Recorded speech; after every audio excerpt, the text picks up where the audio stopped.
Hey guys, this is Brandon at The Edge Pro. Today we're going to talk about the Oster Clipmaster. We're going to look at changing the yoke on that and look at some other parts around that. So we'll come on over to the repair station here and check out this clipper. Something real quick about this clipper is they have a new current model and an obsolete model. And the identifier for that is going to be this section right in here.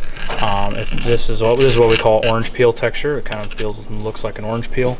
And if it has that, that's going to tell us that this is a current clipper. All the parts inside are going to be current. If it's just smooth housing through this area and doesn't have this orange peel texture to it, then it's going to end up being an obsolete model that we can't replace any parts on. Outside of like a cord and a couple other things up here in the head, we could probably replace some things as well, but as far as motors and switches and some of those things, we won't be able to do much for them. But today what we're going to talk about is called the yoke, and it's this big U-shaped piece all the way right here. And what happens is when the blades are on, they'll be sitting on right here on this side of the clipper with this knob. The end user can tighten the tension way down to be able to get a little bit longer cutting life out of their blades.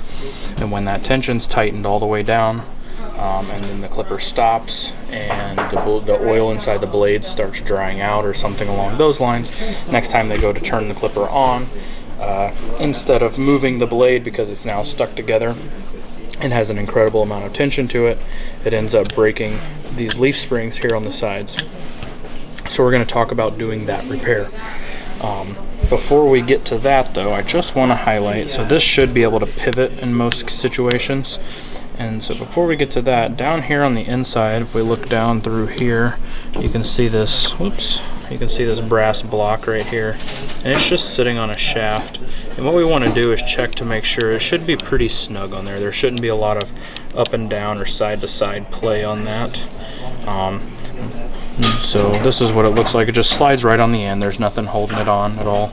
But over time, this circle here can start to oval out, and then these corners will start to round off as well. And that's just a lost stroke that's not going to your blade. And then also extra vibration. So we want to make sure that we keep up on changing those fairly regularly. So that's something to just take note of. Sometimes you'll get clippers in without that because again there was nothing holding them on, so once the blades are taken off, sometimes this can slide off if the yoke is loose and comes up like that. So that's a little bit about that piece. That's bonus information. What we're here today to learn about is the yoke. So the yoke is held on with two screws, one right here and one on the other side. And so we just loosen those screws. And we'll do the same on the other side here real quick.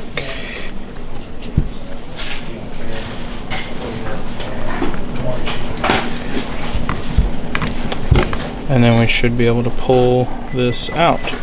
And then it has two washers that sit on either side of it. And those will come loose, but they also have that little nub in there so it can hold it in place for you. And so you'll pull the broken one out. It'll be broken along one of these, and it'll snap off like that. And so you would pull out all the loose pieces. The new piece that you would get would be just like this. It's riveted together right here. There is an option where you can buy just these leaf springs, and then you can rivet and put the washers in yourself. But overall, it's probably more economical to just go ahead or at least more efficient anyways, to go ahead and buy the whole assembly. So if we're putting it back in, typically a new one's not going to have dirt on it, so these aren't going to hold in place as nice as they are right now, but that dirt and rust is holding them very nicely for me. so we're just going to go ahead and not mess with that and put it right back in. Put it right back in. So we're just going to line up our holes here and drop that screw in. And we'll get this side screwed in. I'm just going to get it snug so while I get this other side together, and the holes are pretty close there. Whoops. And we'll go ahead and tighten this one down. I wasn't doing any magic under my hand there where you guys couldn't see. And then we'll pry this up, and we're gonna put the slide block back in. And then I typically will go ahead and bring this all the way down so I don't have to worry about this falling off before it gets back to the customer. And so the way to do that is you kind of have to put your fingers in here to hold that slide block steady, because it wants to turn on you while you're pushing this yoke down. So if you can hold it steady and get it started, once you get it started in the sleeve there of the yoke, then it just slides down nice, and then the yoke will hold it in place, and hopefully you won't lose that piece before it gets back to the customer. So that pretty much is going to be everything we need to do that repair on those clippers. Again, a lot of times it happens just because of the nature of these tools only being used for a short time during part of the year, and then a lot of times they're just sitting for the rest of the year. You don't remember where you had that tension set and those kinds of things, and that the oil dries out and you end up breaking it. So not a bad idea to know how to repair that, and hope this helps you be able to make that repair in the future. If you ever need the parts or need any other help, definitely reach out to us. We'd love to be able to help you with the repair, or be able to supply you with parts to be able to make that repair on your own.